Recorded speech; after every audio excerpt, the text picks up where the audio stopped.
नमस्कार बच्चों। पिछले लेक्चर में हम लोग सॉल्ट्स डिस्कस कर चुके थे और सॉल्ट्स में हम लोग ने सॉल्ट्स की 3 कैटेगरी देखी थी।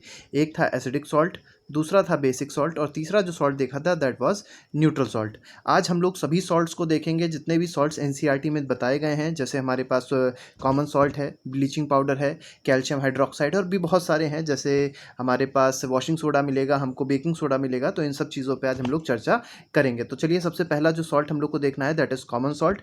कॉमन सॉल्ट मतलब साधारण नमक होता है और इसको कहते क्या है, इसका फॉर्मूला होता है सोडियम क्लोराइड। और सोडियम क्लोराइड का फॉर्मूला क्या होता है, तो सोडियम क्लोराइड का केमिकल फॉर्मूला देखेंगे तो हो जाएगा NaCl। तो NaCl वो सॉल्ट है जो हम लोग के घरों में अक्सर यूज होता रहता है और इसीलिए इसको क्या कहते हैं, कॉमन सॉल्ट कहते हैं। कॉमन सॉल्ट को एक और नाम दिया गया है, टेबल सॉल्ट भी इसको कहा जाता है। अब बात आती है कॉमन सॉल्ट प्रिपेयर कैसे किया जाता है। तो देखिए, कॉमन सॉल्ट को प्रिपेयर करने के लिए हम लोग ने सोडियम हाइड्रोक्साइड लिया और HCl लिया। अब देखिए क्या हुआ, NaOH हमारे पास सोडियम हाइड्रोक्साइड है और इसकी रिएक्शन किससे करी गई, HCl से करी गई। तो NaOH की रिएक्शन जब HCl से करी आएगी तो OH यहाँ का निकलेगा और H यहाँ का निकलेगा। दोनों ज्वाइन होकर क्या बना देंगे, वाटर बना देंगे, H2O बना देंगे। अब देखिए बचा क्या, बचा Na और बचा Cl। तो क्या बन जाएगा साथ में, तो बन गया NaCl। तो आपको ये पता चला कि NaCl की प्रिपरेशन किस तरीके से हो रही थी। तो हम लोग ने दो बेसेस लिए हैं, एक NaOH that is sodium hydroxide और एक एसिड लिया है दैट इज हाइड्रोक्लोरिक एसिड। और जब दोनों को मिक्स किया तो जो हमारे पास सॉल्ट बन रहा है that is sodium chloride and that salt will be neutral in nature. क्यों न्यूट्रल होगा, क्योंकि जो हमारे पास बेस था NaOH वो भी एक स्ट्रॉन्ग बेस है और जो HCl हमारे पास एसिड है वो भी क्या है, स्ट्रॉन्ग है। और दो स्ट्रॉन्ग मतलब एक स्ट्रॉन्ग एसिड जब स्ट्रॉन्ग बेस के साथ रिएक्ट करता है, जो सॉल्ट क्रिएट करता है that is always neutral in nature और उसका pH क्या होगा, अप्रॉक्सीमेटली 7 होगा। नेक्स्ट पे आते हैं। तो नेक्स्ट हमारे पास है कि बहुत सारी चीज़ें, बहुत सारे ऐसे केमिकल्स होते हैं जो हम लोग सोडियम क्लोराइड से प्रिपेयर कर सकते हैं। तो जैसे सबसे पहला जो केमिकल दिया गया है वो NaOH दिया गया है। अब NaOH होता क्या है, सबसे पहले इसके बारे में ये जान जाते हैं। तो NaOH एक स्ट्रॉन्ग बेस है, इसको कॉस्टिक सोडा भी कहा जाता है। तो कॉस्टिक सोडा आपको पता चल गया, कॉस्टिक सोडा क्या है, कॉस्टिक सोडा इज NaOH। एक होता है कॉस्टिक पोटैश, तो कॉस्टिक पोटैश का फॉर्मूला होता है KOH that is potassium hydroxide. तो potassium hydroxide is caustic potash and NaOH is what, NaOH is caustic soda. इसके बाद बात करी गई है, ब्राइन की बात करी गई। तो ब्राइन सोल्यूशन क्या होता है ये भी पता होना चाहिए आपको। ब्राइन का मतलब होता है NaCl का सोल्यूशन किसमें, वाटर में। तो वाटर प्लस NaCl जब आप बात करेंगे तो उसको क्या बोला जाएगा, ब्राइन बोला जाएगा। अब यहाँ पे हमको समझना ये है, in this process the electrolytic decomposition किया गया। देखिए यहाँ पे इलेक्ट्रोलिटिक डिकम्पोजिशन किया गया है ब्राइन का। जब ब्राइन में जब इलेक्ट्रिसिटी पास करते हैं, मतलब जो हमारे पास NaCl और H2O का जो सोल्यूशन था उसमें जैसे ही इलेक्ट्रिसिटी पास करी जाएगी क्या हो जाएगा, सोडियम हाइड्रोक्साइड का फॉर्मेशन होगा। ठीक है, NaCl और H2O में जो मिक्सचर हमारे पास था NaCl और H2O का, इसमें जब इलेक्ट्रिसिटी पास की गई तो क्या फॉर्म हुआ, सोडियम हाइड्रोक्साइड फॉर्म हुआ। इसके साथ ही साथ क्लोरीन गैस फॉर्म होती है कहाँ पे, एनोड पे, और हाइड्रोजन गैस कहाँ फॉर्म हो जाएगी, कैथोड पे। तो ये आपको याद रखना पड़ेगा कि जो क्लोरीन गैस फॉर्म होगी, क्योंकि क्लोरीन पे नेगेटिव चार्ज होता है, इसलिए क्लोरीन गैस कहाँ फॉर्म हो रही है, एनोड पे फॉर्म हो रही है। और एनोड कैसा होता है, तो एनोड होता है पॉजिटिवली चार्ज इलेक्ट्रोड। और हाइड्रोजन गैस की बात करी गई, हाइड्रोजन क्योंकि पॉजिटिवली चार्ज गैस है तो उसके पास वो कहाँ फॉर्म होता है, वो कैथोड पे फॉर्म होता है, क्योंकि कैथोड कैसा होता है, निगेटिवली चार्ज होता है। और इस प्रोसेस को क्या बुलाता है, क्लोर एल्कली प्रोसेस भी इसको बोलते हैं। क्यों क्लोर एल्की बोला गया, क्योंकि क्लोर मतलब हो गया क्लोरीन और एल्कली मतलब हो गया जो हमारे पास एक एल्कली मतलब एक बेस क्रिएट हो रहा था। तो यहाँ पे दो चीज़ों का फॉर्मेशन हो रहा है, क्लोरीन का और एल्कली का मेनली यहाँ फॉर्मेशन हो रहा है।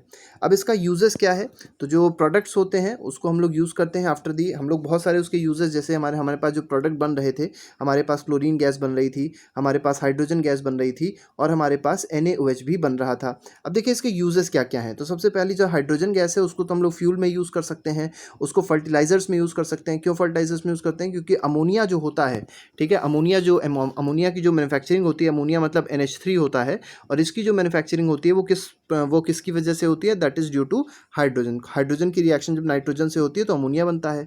तो हाइड्रोजन का एक और यूज़ ये हो जाएगा, it is use for manufacturing ammonia. और अमोनिया का अल्टीमेटली यूज़ क्या होता है, फर्टिलाइजर बनाने में इसका यूज़ किया जाता है। क्लोरीन गैस को कहाँ यूज़ करते हैं, तो वाटर को, पानी को साफ करने के लिए, वाटर ट्रीटमेंट करने के लिए, वाटर में जो कई सारे माइक्रो ऑर्गेनिजम्स आ जाते हैं उनको भी खत्म करने के लिए हम लोग क्लोरीन गैस का यूज़ करते हैं। इसके बाद PVC की बात करी गई, PVC पॉलीविनाइल क्लोराइड, ये बहुत अच्छा एक पॉलीमर होता है जिससे अक्सर पाइप्स बनाए जाते हैं, PVC पाइप्स आप लोग ने जरूर सुना होगा। इसके बाद देखिए CFCs की बात करी गई, क्लोरोफ्लोरोकार्बन्स, दीज आर क्लोरोफ्लोरोकार्बन्स। ये रेफ्रिजरेंट्स होते हैं जो आपके AC में मतलब एयर कंडीशन में और जो रेफ्रिजरेटर में जो यूज़ किए जाते हैं रेफ्रिजरेंट, दे आर CFCs।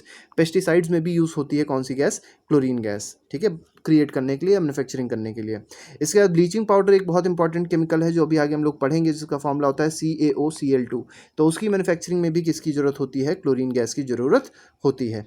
इसके बाद बात करी गई है सोडियम हाइड्रोक्साइड की। तो सोडियम हाइड्रोक्साइड का क्या क्या यूजेज है वो भी आपको पता होना चाहिए। तो सोडियम हाइड्रोक्साइड को डीग्रीजिंग के लिए यूज़ करते हैं, जैसे जो ग्रीस लग जाती है उसको हटाने के लिए सोडियम हाइड्रोक्साइड का यूज़ किया जाता है। पेपर बनाने के लिए, सोप बनाने के लिए, डिटर्जेंट बनाने के लिए, ब्लीच बनाने के लिए, आर्टिफिशियल फाइबर्स बनाने के लिए भी हम लोग सोडियम हाइड्रोक्साइड का यूज़ करते हैं। नेक्स्ट सॉल्ट पे आते हैं, बहुत इंपॉर्टेंट सॉल्ट है, और जो नेक्स्ट सॉल्ट है उसका नाम है bleaching powder, that is CaOCl2। अब इस CaOCl2 आप लोग समझ लीजिएगा इसको और क्या कहते हैं, तो इसको कहते हैं कैल्शियम ऑक्सीक्लोराइड। ठीक है, ये देखिए Ca हो गया कैल्शियम, O हो गया ऑक्सी, और Cl2 क्या हो जाएगा? क्लोराइड हो जाएगा। तो CaOCl2 का अगर आपसे केमिकल नेम पूछा जाएगा, ब्लीचिंग पाउडर का केमिकल नेम पूछा जाएगा, तो आप रखेंगे कैल्शियम ऑक्सी क्लोराइड। लेकिन अगर इसका फॉर्मूला पूछा जाएगा केमिकल फॉर्मूला, तो केमिकल फॉर्मूला हो जाएगा CaOCl2। याद रखिएगा Ca मतलब कैल्शियम है, O मतलब ऑक्सीजन है, और Cl2 मतलब हो जाएगा क्लोराइड या क्लोरीन। तो यहाँ पे ब्लीचिंग पाउडर के बारे में पहले बात कर लेते हैं। तो इसको और क्या बोला जाता है? तो इसको क्लोराइड ऑफ लाइम भी बोलते हैं। सॉलिड होता है, मतलब सॉलिड, इसका जो नेचर होगा वो सॉलिड नेचर होगा। येलो कलर का होता है अप्रॉक्सीमेटली, जो येलो वाइट जिसको कह सकते हैं, थोड़ा पीला होता है, थोड़ा वाइट कलर का होता है। तो ये हमारे पास ब्लीचिंग पाउडर का प्रॉपर्टीज़ हैं। इसके बाद स्मेल कैसी होती है? तो स्मेल इसकी स्ट्रांग होती है। अब ये फॉर्म कैसे होता है? मेन चीज़ जो हमको पढ़नी होती है वो इसका फॉर्मेशन होता है। तो देखिए फॉर्मेशन के लिए क्या किया गया, स्लेग लाइम लिया, स्लेग लाइम में CaOH होल ट्वाइस, और इसकी रिएक्शन किससे करी गई? क्लोरीन गैस से इसकी रिएक्शन करी गई। मतलब we have to pass chlorine gas is slaked lime, और जैसे ही क्लोरीन गैस को हम लोग स्लेग लाइम में पास करते हैं तो हमारे पास ब्लीचिंग पाउडर का क्रिएशन हो जाता है, और साथ में क्या फॉर्म होती है? तो वाटर भी फॉर्म होता है। तो क्लोरीन जो हमारे पास ब्लीचिंग पाउडर का क्रिएशन है उसकी रिएक्शन ये बहुत इंपॉर्टेंट है। आइए आप लोग को रिएक्शन हमेशा याद रखनी है। आपसे कुछ क्वेश्चन ऐसे पूछा जा सकता है कि apart from slaked lime which chemical is used for preparation of bleaching powder, तो आपका आंसर क्या आ जाएगा? Chlorine is used. तो इस तरीके के कभी कभी क्वेश्चन मल्टीपल चॉइस में बन सकते हैं। नेक्स्ट क्वेश्चन पे आते हैं, नेक्स्ट टॉपिक पे आते हैं। तो अगला टॉपिक दिया गया है इस ब्लीचिंग पाउडर की प्रॉपर्टीज़ क्या क्या है। तो पहली प्रॉपर्टी ये है कि ब्लीचिंग पाउडर जो होता है वो बेसिक नेचर का होता है। अब देखिए ब्लीच का मतलब क्या होता है? ब्लीच का मतलब होता है कलर को रिमूव करना।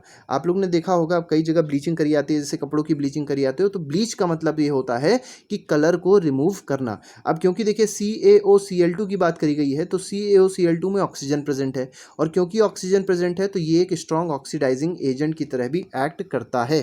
कौन? CaOCl2, that is bleaching powder.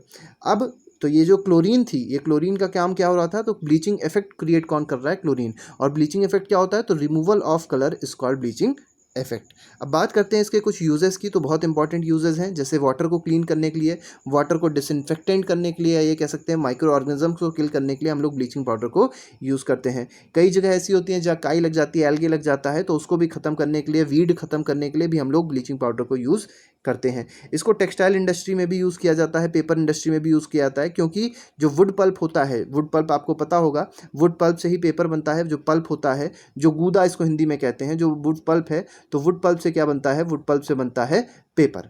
तो वुड पल्प से पेपर बनता है, तो जो वुड पल्प होता है उसका कलर जो होता है वो बहुत डार्क होता है, तो उस कलर को लाइट करने के लिए हम लोग क्या करते हैं? उसकी ब्लीचिंग करते हैं। और किससे करते हैं? ब्लीचिंग पाउडर से, मतलब उसका कलर रिमूव करते हैं वुड पल्प का।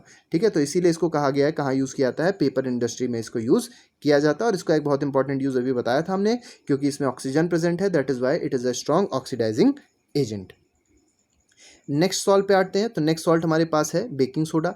बेकिंग सोडा का फॉर्मूला क्या होता है? बेकिंग सोडा का फॉर्मूला होता है NaHCO3।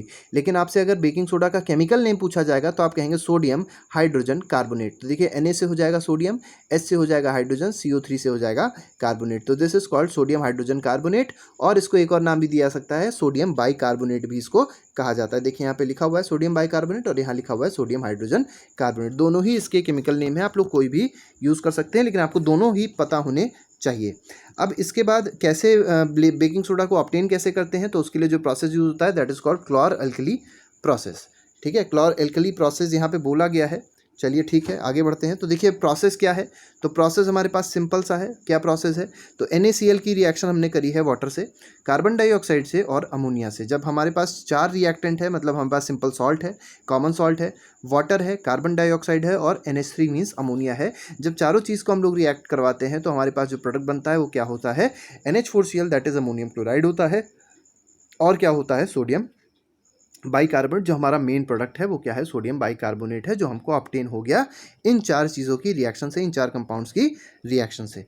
अब बात करते हैं कि इसको यूज़ कहाँ किया जाता है। तो सबसे पहले यूज़ से पहले हम लोग ये पढ़ लेते हैं कि इसको और क्या कहा जाता है। तो इसको कुकिंग सोडा भी कहते हैं और इसको ब्रेड सोडा भी कहते हैं। आप लोग ने देखा होगा जो ब्रेड्स आती हैं, जो घरों में ब्रेड हमेशा सुबह खाई जाती है, उस ब्रेड में छोटे छोटे से छेद होते हैं, ठीक है। जैसे मान लीजिए ब्रेड है तो उसके अंदर छोटे छोटे से आपको होल्स दिखाई पड़ते हैं। वो होल्स किसकी वजह से आए? वो होल्स आए क्योंकि जो भी मैदा बनाया गया था, जो भी मैदा साना गया था, जो भी उसका एक पेस्ट बनाया गया था, तो उसमें हम लोग ने क्या मिलाया था, NaHCO3 मिलाया था। और NaHCO3 के मिलाने से होता क्या है, कार्बन डाइऑक्साइड गैस इस मैदे में क्रिएट होती है। और ये कार्बन डाइऑक्साइड क्या करती है, जब बेक करे जाता है, जब इस NaHCO3 का हीटिंग होती है, जब NaCO3 को हीट किया जाता है तो ये कार्बन डाइऑक्साइड गैस इवॉल्व होती है और वो यहाँ से बाहर निकलने की कोशिश करती है। और जब बाहर निकलती है तो छेद क्रिएट कर देती है, होल्स क्रिएट कर देती है ब्रेड में। इसी वजह से ब्रेड में क्या होते हैं, छोटे छोटे से होल्स होते हैं। प्रॉपर्टीज़ की बात करी जाएगी कि what are the properties of sodium bicarbonate. तो आपसे पूछा जा सकता है कि कैसा होता है। तो नेचर सबसे पहली चीज़ एम्फोटेरिक है।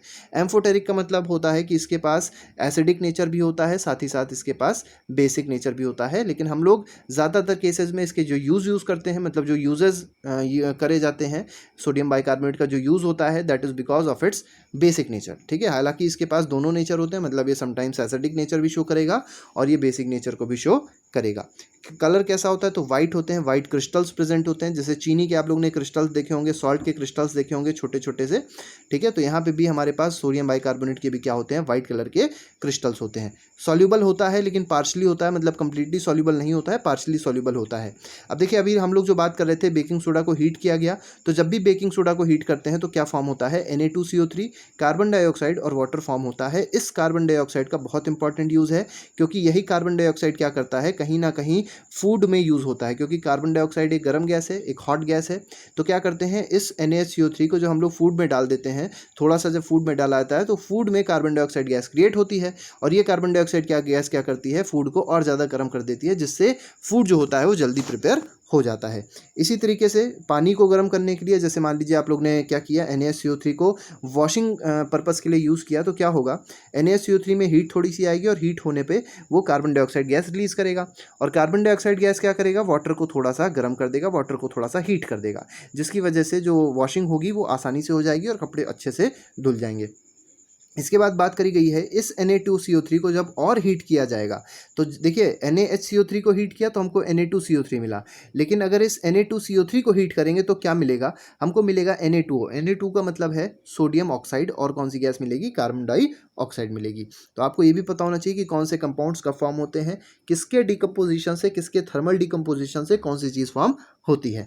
बात बहुत सिंपल सी है, क्या है, यूजेस ऑफ बेकिंग सोडा, मतलब बेकिंग सोडा जो हमारे पास एक सॉल्ट है उसके यूजेस क्या होते हैं, उनके बारे में हम लोग बात करेंगे। तो सबसे पहली चीज़, produces carbon dioxide which makes batter, जो बैटर था वो कैसा हो जाएगा, सॉफ्ट हो जाएगा और स्पॉन्जी हो जाएगा। तो कार्बन डाइऑक्साइड क्योंकि प्रोड्यूस कर रहा है, तो इसीलिए हम लोग इसको बेकिंग, जो बेकरी शॉप्स होती हैं, बेकरी के आइटम्स होते हैं, उसको प्रिपेयर करने के लिए बहुत ज़्यादा यूज़ किया जाता है। इसको एंटासिड की तरह यूज़ किया था, मैंने आपको बताया था, क्योंकि इसका नेचर बेसिक भी होता है।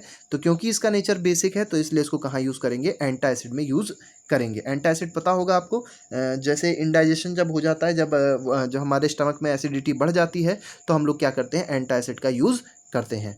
टूथपेस्ट में यूज़ होता है, टूथपेस्ट में भी क्या होता है, टूथपेस्ट में बेस होता है, इसलिए हम लोग टूथपेस्ट में भी बेकिंग सोडा को यूज़ करते हैं। इसके बाद बात करी गई है कि बेकिंग सोडा को और भी कई जगह यूज़ किया जा सकता है, जैसे क्लीनिंग पर्पस के लिए यूज़ किया जाता है। तो सिल्वर की जो क्लीनिंग होती है, मतलब जो चांदी होती है, उसको साफ़ करने के लिए भी हम लोग बेकिंग सोडा को यूज़ करते हैं।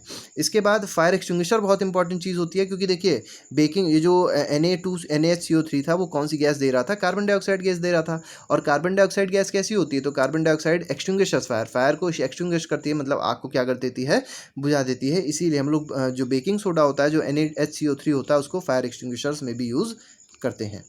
नेक्स्ट टॉपिक पे आते हैं। तो नेक्स्ट हमारे पास जो सॉल्ट है that is washing soda. Washing soda का फॉर्मूला होता है सोडियम कार्बोनेट, लेकिन सोडियम कार्बोनेट के साथ साथ आपको याद रखना है there are 10 molecules of water also. तो 10 क्रिस्टल्स होते हैं का वाटर के, ये भी आप लोग को याद रखना है। तो वॉशिंग सोडा का जब फॉर्मूला आपसे पूछा जाएगा तो वॉशिंग सोडा के फॉर्मूले में आप रखेंगे Na2CO3.10H2 is the formula of washing soda. Preparation कैसे करी जाती है, तो प्रिपरेशन बहुत सिंपल सी है। अभी ये वाली रिएक्शन हमने देखी थी और इस रिएक्शन से हमने क्या प्रिपेयर किया था, NaCO3 को प्रिपेयर किया था। अच्छा, इसमें आपसे पूछा सकता है कि जो सोडियम कार्बोनेट है उसको प्रिपेयर किस रिएक्शन से किया जाता है, ठीक है, तो प्रिपेयर किया जाता है सोल्वे प्रोसेस से। ये भी आप लोग को थोड़ी सी बात याद रखनी होगी, ठीक है। और सोल्वे प्रोसेस क्या है, तो थर्मल डिकम्पोजिशन जब होता है NaHCO3 का, तो उसको कहते हैं, उससे क्या प्रिपेयर हुआ, Na2CO3 प्रिपेयर हुआ। और उस Na2CO3 में हम लोग क्या करेंगे, देखिए Na2CO3 प्रिपेयर हो रहा है और इस Na2CO, देखिए सबसे पहले क्या हुआ हम आपको शुरू से बताते हैं। तो पहले ये रिएक्शन हुई, ये चार जो कंपाउंड्स थे इंपॉर्टेंट, ये चार कंपाउंड रिएक्ट करते हैं और दो नए कंपाउंड्स फॉर्म करते हैं, दो नए प्रोडक्ट्स फॉर्म करते हैं, जिसमें हमारा NaSCO3 जो है that is the main product. अब इस NaSCO3 को हमने क्या कर दिया, हीट कर दिया। जब इस NaSCO3 को, मतलब इस सोडियम बाइकार्बोनेट को हीट किया जाएगा तो जो मेन कंपाउंड बन रहा है दैट इज सोडियम कार्बोनेट। अब इस सोडियम कार्बोनेट को क्या कर दिया जाएगा, तो सोडियम कार्बोनेट में अब ऐड कर दी जाएगी वाटर। तो देखिए 10 molecules of water are added. जब इसको 10 मॉलिक्यूल्स ऑफ वाटर को ऐड कर दिया जाएगा इस Na2CO3 में, तो क्या बन जाएगा, Na2CO3.10H2O बन जाएगा। और इसी Na2CO3.10H2O को बोला जाता है क्या, वॉशिंग सोडा बोलते हैं। और इसका नाम देखिए क्या हो जाएगा, तो सोडियम कार्बोनेट हो जाएगा और 10 मतलब होता है डेका और H2O का मतलब होता है हाइड्रेट, तो ये हो जाएगा सोडियम बाइकार्बोनेट डेका हाइड्रेट। अब इसका नेचर कैसा होता है, तो सोडियम कार्बोनेट का नेचर कैसा होता है, तो क्रिस्टलाइन सॉलिड होता है, मतलब इसके भी क्रिस्टल्स होते हैं सॉलिड फॉर्म में और ये सॉल्यूबल होता है वाटर में। लेकिन आपको एक बात याद रखनी है, जैसे सोडियम कार्बोनेट की बात करी गई थी, वो जो अभी यहाँ ऑब्टेन हो रहा था, देखिए यहाँ पे जो सोडियम कार्बोनेट बन रहा है ये कैसा था, ड्राई था, ठीक है, ये ड्राई होता है, इसमें वाटर के कंटेंट नहीं होते हैं, इसीलिए उसको बोलते हैं एनहाइड्रस सोडियम कार्बोनेट। अब उसमें फिर क्या ऐड किया गया, वाटर ऐड किया गया, तो हमको क्या मिल गया, वॉशिंग सोडा मिल गया, ठीक है। तो वही चीज़ें यहाँ पे देखिए लिखी हुई हैं, उसको आप लोग आसानी से समझ सकते हैं। नेक्स्ट टॉपिक पे आते हैं, तो next topic is uses of sodium carbonate, मतलब सोडियम कार्बोनेट ये बोल सकते हैं हम लोग वॉशिंग सोडा। ये वॉशिंग सोडा के यूजेस हैं मेनली, ये वॉशिंग सोडा के यूजेस हैं, सोडियम कार्बोनेट के यूजेस नहीं हैं। तो पहला जो वॉशिंग सोडा का यूज़ है, क्लीनिंग ऑफ क्लॉथ्स। दूसरा, डिटर्जेंट की मैन्युफैक्चरिंग में यूज़ होता है। इसके बाद एक बहुत इंपॉर्टेंट चीज़ है, परमानेंट हार्डनेस को रिमूव करने के लिए भी हम लोग क्या करते हैं, वॉशिंग सोडा को यूज़ करते हैं। अच्छा, यहाँ पे हार्डनेस की बात आई है, तो हार्डनेस जो होते हैं वो दो तरीके की होती है, एक टेम्परेरी हार्डनेस होती है और एक परमानेंट हार्डनेस होती है। टेम्परेरी हार्डनेस एक ऐसी हार्डनेस, देखिए हार्डनेस क्या होती है, पहले तो आपको हार्डनेस बता दें। तो हार्डनेस का मतलब ये होता है जो भी चीज़, जो भी ऐसा मतलब अगर मान लीजिए आपने वाटर में सोप सोल्यूशन मिक्स किया, सोप को मिक्स किया वाटर में, तो अगर वो लेदर फॉर्म कर रहा है, इसका मतलब वो सॉफ्ट वाटर है। वो कैसा वाटर है, सॉफ्ट, मतलब अगर झाग बन रहा है, झाग क्रिएट हो रहा है, लेदर क्रिएट हो रहा है अगर वाटर में सोप सॉल्यूशन से, तो वो वाटर कैसा होगा, वाटर विल बी सॉफ्ट। लेकिन अगर लेदर का क्रिएशन नहीं हो रहा है, झाग अगर नहीं बन रहा है सोप सॉल्यूशन में, ठीक है, तो जो वाटर होगा that will be hard water. अब वो हार्डनेस जो होती है, जो वाटर हार्ड हुआ, वो किस वजह से हुआ, तो कुछ इंप्योरिटीज़ की वजह से हुआ होगा।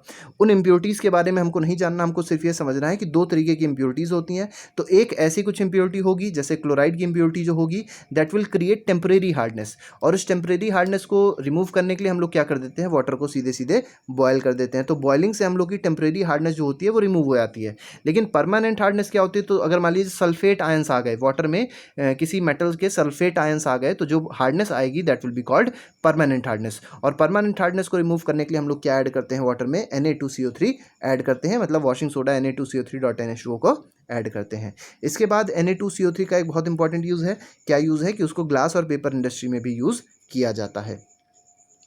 नेक्स्ट टॉपिक पे आते हैं, तो देखिए नेक्स्ट टॉपिक हमारे पास है वाटर ऑफ क्रिस्टलाइजेशन, क्योंकि अभी हम लोग ने देखा था 10 मॉलिक्यूल्स ऑफ वाटर थे किसमें, Na2CO3.10H2O, जिसको हम लोग ने बोला था वॉशिंग सोडा। इसी तरीके से मान लीजिए कॉपर सल्फेट की बात करी जाए, तो कॉपर सल्फेट अगर मान लीजिए CuSO4 लिखा हुआ है, तो CuSO4 जब लिखा होगा तो इसका मतलब एनहाइड्रस कॉपर सल्फेट है, इसमें वाटर के मॉलिक्यूल्स नहीं हैं। और इसका तब कलर कैसा होगा, तो इसका कलर बहुत ही ज़्यादा ग्रे कलर का होगा, या ये कह सकते हैं वाइट, ग्रे वाइट कलर का होता है CuSO4। लेकिन अगर इसी CuSO4 में हम लोग ने वाटर ऐड कर दिया, ठीक है, अगर इसको वाटर ऐड कर दिया, तो ये एक्वस सॉल्यूशन हो गया CuSO4 कॉपर सल्फेट का। और एक्वस सॉल्यूशन CuSO4 का जो होता है that is blue in colour, इसका कलर कैसा हो जाता है, ब्लू कलर का हो जाता है। और इस कॉपर सल्फेट में कितने वाटर के मॉलिक्यूल्स कंबाइन होते हैं, तो इसमें वन कॉपर सल्फेट के मॉलिक्यूल में 5 वाटर के मॉलिक्यूल्स कंबाइन होते हैं, और इसीलिए इसको क्या बोला जाता है, इसको बोला जाता है कॉपर सल्फेट पेंटाहाइड्रेट। तो कॉपर सल्फेट पेंटाहाइड्रेट या एक्वस कॉपर सल्फेट की अगर बात करी जाएगी, तो उसमें कितने मॉलिक्यूल्स होते हैं वाटर के, तो 5 मॉलिक्यूल्स होते हैं वाटर के, और उसका कलर क्या होता है, तो कलर हो जाएगा इसका ब्लू। ठीक है। लेकिन अगर फिर से मान लीजिए इसको हीट किया और हीट कुछ इस तरीके से किया कि वाटर के मॉलिक्यूल्स अलग हो गए, तो जो ब्लू कलर होगा वो किस में चेंज हो जाएगा, ग्रे वाइट में वो चेंज हो जाएगा।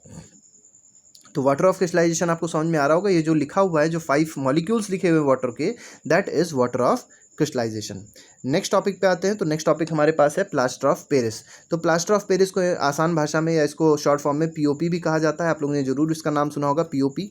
तो देखिए पीओपी को प्रिपेयर कैसे किया, सबसे पहले तो आपको ये समझना है। तो जैसे मान लीजिए रिएक्शन कुछ अपोजिट ऐसे हो रही होती, तो हम लोग ने पहले जिप्सम लिया। जिप्सम का फॉर्मूला होता है CaSO4.2H2O, कैल्शियम सल्फेट डाईहाइड्रेट। तो ये जिप्सम है, जो CaSO4.2H2O लिखा है, इसका मतलब है कैल्शियम सल्फेट डाईहाइड्रेट या बाईहाइड्रेट। अब इसको क्या किया गया, हीट किया गया।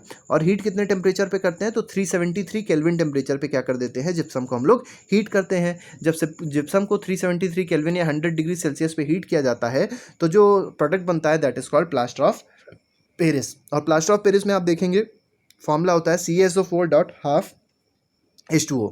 तो .12H2O का मतलब ये हुआ कि 1 CaSO4 के मॉलिक्यूल में हाफ वाटर के मॉलिक्यूल एडेड होते हैं, और ये जो 3/2 मॉलिक्यूल्स ऑफ वाटर थे ये बाहर निकल जाते हैं। और इस CaSO4.12H2O को क्या बुलाता है, तो this is called plaster of Paris. अब यहाँ पे बच्चे क्वेश्चन सोचते हैं कि ये हाफ वाटर का मॉलिक्यूल कैसे आ सकता है, क्योंकि मॉलिक्यूल को तो डिवाइड कर नहीं सकते, मॉलिक्यूल्स को तो आधा कर नहीं सकते। तो मॉलिक्यूल का मतलब यहाँ पे ये हुआ कि जैसे मान लीजिए 1 CaSO4 में हाफ वाटर के मॉलिक्यूल थे, तो 2 CaSO4 के जो मॉलिक्यूल्स होंगे वो 1 वाटर मॉलिक्यूल के साथ ही कंबाइन करेंगे।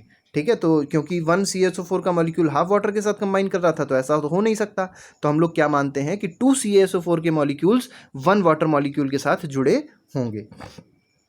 इसके बाद अगर बात करी जाती है कि अगर मान लीजिए इसी में क्या कर देते, इसी का टेम्परेचर हम बढ़ा देते। जैसे मान लीजिए CaSO4.2H2O था और इसका टेम्परेचर यहाँ 373 की जगह 393 केल्विन या इसके ऊपर कर देते, तो क्या होता कि ये जो 3/2 वाटर बन रहा था वो 3/2 ना बनता। अब वो क्या बन जाता, वो बन जाता ये यहाँ पे 2H2O हो जाता और इसमें ये वाटर हट जाता, और यहाँ क्या बचता, CaSO4 बचता। मतलब जो प्रोडक्ट में बनता वो क्या हो जाता, CaSO4 अलग हो जाता और 2H2O अलग फॉर्म होता। कब, जब हम लोग टेम्परेचर को 393 केल्विन या इसके ऊपर ले लेते। और क्योंकि ये जो कैल्शियम सल्फेट बनता है इसमें कोई भी वाटर का कंटेंट ना होता, इसीलिए इसको क्या बुलाता, this would be called as dead burnt plaster या एनहाइड्रस कैल्शियम सल्फेट। तो इसको बोल दिया था डेड बर्न्ड प्लास्टर या एनहाइड्रस कैल्शियम सल्फेट। तो ये भी आप लोग को बात याद रखनी है। या ये भी समझ सकते हैं, अगर इसी प्लास्टर ऑफ पेरिस को हीट कर देते, अगर इसी प्लास्टर ऑफ पेरिस को हीट कर देते कितने टेम्परेचर पे, 393 केल्विन टेम्परेचर पे, तो क्या होता, ये प्लास्टर ऑफ पेरिस अपने हाफ मॉलिक्यूल्स ऑफ वाटर को रिलीज कर देता, और रिलीज करने पे जो नया केमिकल फॉर्म होता वो क्या होता, CaSO4 बन जाता हमारे पास। ठीक है। That is called what, that is called dead burnt plaster. तो ये टेम्परेचर भी आपको याद रखना है, और ये टेम्परेचर तो बहुत ही इंपॉर्टेंट है जो आप लोग को याद रखना है। तो 373 केल्विन पे क्या फॉर्म होता है, प्लास्टर ऑफ पेरिस फॉर्म होता है। 393 केल्विन पे क्या फॉर्म होता है, तो डेड बर्न्ड प्लास्टर का फॉर्मेशन होता है। नेक्स्ट पे आते हैं। Next topic is uses of plaster of Paris. तो बहुत बेसिक सी चीज़ है, प्लास्टर ऑफ पेरिस के यूजेस क्या होते हैं। तो पहली चीज़ आप लोग ने देखा होगा, जब किसी की बोन ब्रेक हो जाती है तो हड्डी टूट जाती है, तो जो डॉक्टर होते हैं वो क्या करते हैं, प्लास्टर चढ़ा देते हैं। तो जो प्लास्टर में जो मटेरियल यूज़ किया गया है वाइट कलर का, that is what, that is plaster of Paris. इसके बाद प्लास्टर ऑफ पेरिस को डेकोरेशन पर्पस के लिए भी यूज़ करते हैं, टॉयज़ मेकिंग के लिए भी यूज़ करते हैं। आप लोग ने देखा होगा कई सारी मूर्तियाँ बनाई जाती हैं। ठीक है। तो मूर्तियाँ भी जो बनती हैं वो किसकी बनती हैं, प्लास्टर ऑफ पेरिस की बनती हैं। आप लोग ने देखा होगा पीओपी जो होती है, मतलब वॉशिंग, या ये कह सकते हैं हम लोग कि पेंटिंग करने से पहले, घरों में जो पेंटिंग होती है उसको करने से पहले क्या किया जाता है, प्लास्टर ऑफ पेरिस की एक पुट्टी अप्लाई करी जाती है, जिससे सरफेस स्मूथ हो जाता है और उस पर पेंट आसानी से चढ़ जाता है। ठीक है। तो डेकोरेशन पर्पस को हम लोग वहाँ इंक्लूड कर सकते हैं, टॉयज़ बनाने के लिए और सरफेस को स्मूथ करने के लिए हम लोग प्लास्टर ऑफ पेरिस का यूज़ करते हैं। इसके बाद देखिए यहाँ पे बात करी गई है हाफ वाटर मॉलिक्यूल कहाँ से आया। तो हाफ वाटर मॉलिक्यूल का मतलब ये था, जैसे मान लीजिए लिखा हुआ है CaSO4.1/2H2O लिखा था, हालांकि मैंने इसको अभी एक्सप्लेन कर दिया था। तो CaSO4.12H2O का मतलब ये हुआ कि 1 molecule of calcium sulphate combines with half molecule of water. अब लेकिन हाफ मॉलिक्यूल ऑफ वाटर तो एग्जिस्ट करेगा नहीं, तो हम लोग क्या कर देंगे, पूरी रिएक्शन को, मतलब पूरे कंपाउंड को 2 से मल्टीप्लाई कर देंगे, तो क्या बन जाएगा, बन जाएगा 2 CaSO4.H2O। मतलब 2 CaSO4 के जो मॉलिक्यूल्स होंगे वो 1 वाटर मॉलिक्यूल के साथ कंबाइन करते हैं। तो ये हमारे पास है concept of half water molecule. तो यहीं तक हमारे पास आज चीज़ें थी। अगले टर्न पे हम लोग मल्टीपल चॉइस क्वेश्चंस लेके आएंगे, और जो मल्टीपल चॉइस क्वेश्चंस होंगे वो एसिड, बेसेस एंड सॉल्ट्स के होंगे। तो आज के लिए फ़िलहाल इतना ही। Thank you very much, good bye, जय हिंद।